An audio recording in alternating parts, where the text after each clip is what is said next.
복음으로 살아나고 복음으로 살아가다. 살아가는 교회 가족 여러분 반갑습니다. 바이블로그입니다. 어제 본문에서는 아브라함이 흔들리고 넘어져도 하나님은 약속을 놓지 않는 분이라는 것을 우리가 함께 살펴보았습니다. 오늘 본문은 그 약속이 길고 긴 기다림 끝에 드디어 현실이 되는 날입니다. 오늘 함께 우리가 살펴보실 본문은 창세기 21장 1절부터 21절까지의 말씀입니다. 사라는 과거에 하나님의 약속을 듣고 비웃었습니다. 불가능해 보였기 때문이죠. 사실 사라 입장에서는 희망 고문 같은 약속 앞에서 정말 많이 힘들었을 거예요. 약속을 계속해서 확인시켜 주시지만 현실은 그대로니까요. 그런데 하나님이 하셨습니다. 사라가 드디어 아들을 낳았고요. 사라는 말합니다. 하나님이 나에게 웃음을 주셨구나. 약속의 성취 앞에서 비웃음이 기쁨 가득한 행복의 웃음으로 바뀌게 되었습니다. 그리고 시간이 흘러 이삭이 젖을 떼는 날, 아브라함이 큰 잔치를 엽니다. 고대에는 아이가 젖을 뗄 때가 한 가정의 꽤 큰 경사였다고 합니다. 이삭은 그만큼 또 소중한 존재였잖아요. 아브라함과 사라에게 이삭은 이쁜 아들인 동시에 하나님이 포기하지 않으셨다는 증거이기도 했습니다. 그런데 이 잔칫날에 문제가 발생합니다. 여종 하갈의 아들 이스마엘이 이삭을 괴롭히고 있었던 것을 사라가 보게 된 것이죠. 사라에게 이삭이 얼마나 소중합니까? 이미 그 아이는요, 사라의 인생의 중심이 되었습니다. 인생의 전부예요. 그래서 아브라함에게 하갈과 이스마엘을 쫓아내라고 말합니다. 아브라함은 괴로워하죠. 이스마엘도 자기 아들이니까요. 그런데 하나님이 아브라함에게 말씀하십니다. 걱정하지 말고 사라의 말대로 해라. 그리고 중요한 이유를 덧붙이십니다. 이삭에게서 태어나는 사람이 너의 씨가 될 것이다. 하나님이 약속의 계보에 대해 다시 가르치십니다. 약속은 내가 정한 길로 이어진다는 거예요.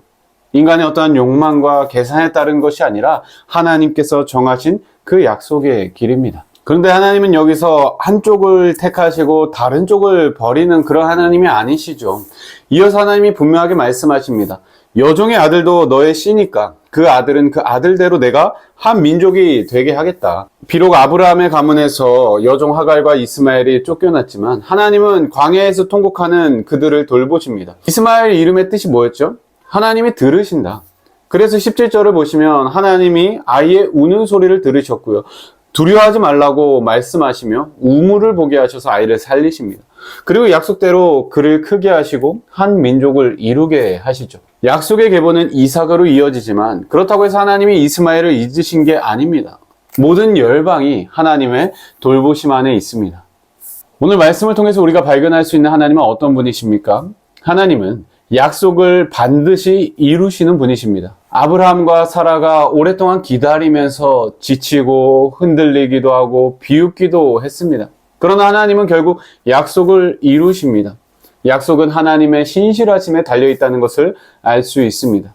그리고 하나님께서는 광야로 밀려난 사람, 소외된 자의 울음까지 들으시는 분이세요. 이삭을 통해서 약속의 계보를 분명하게 세우시면서도 쫓겨난 하갈과 이스마엘을 그냥 버려진 존재로 두지 않으세요. 이스마엘, 하나님이 들으신다는 그 이름 그대로 하나님은 그들의 소리를 들으시고요. 두려워하지 말라 하시면서 살 길을 열어주십니다. 오늘의 한 문장입니다. 약속을 이루시는 하나님을 바라봅시다. 살아가는 교회 가족 여러분, 약속을 이루시는 하나님을 바라봅시다. 기다림 앞에서 우리의 마음은 흔히들 두 갈래로 갈리는 것 같아요. 먼저 사라처럼 냉소적인 모습을 보일 수 있죠.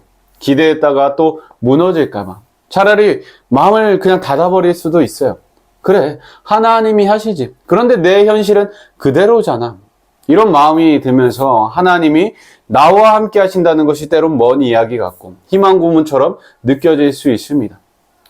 또 다른 모습으로는 내가 모든 것을 통제하려 들 수도 있습니다. 불안하니까. 하나님을 의지하기보다 하나님께 맡기기보다 내가 생각하기에 안전한 방향, 내가 생각하기에 유익해 보이는 방향으로 나아가는 것이죠. 그럼에도 불구하고 약속을 이루시는 하나님을 바라보자고 말할 수 있는 근거는 무엇입니까? 하나님은 약속을 실제로 이루셔서 보여주시는 분이시기 때문이에요. 우리는 예수 그리스도를 기억해야 합니다. 하나님은 우리를 사랑한다. 우리를 구원하겠다. 우리와 함께 하겠다. 그냥 말로만 하지 않으셨죠. 아들을 보내셔서 십자가와 부활로 그 사랑의 약속을 확증하셨습니다. 그러니까 우리는 이미 이루어진 약속을 근거로 오늘을 살아가는 사람들입니다. 그렇기 때문에 내 마음이 흔들릴 때, 비록 내 상황이 좀 답답할 때에 내가 내 의지대로 결론을 내리기보다 약속을 이루신 하나님을 먼저 바라봅시다. 그리고 그 하나님께서 우리를 통해 하실 일들을 신뢰하며 한 걸음씩 순종하며 나아갑시다. 살아가는 교회 가족 여러분, 오늘도 복음으로 살아갑시다.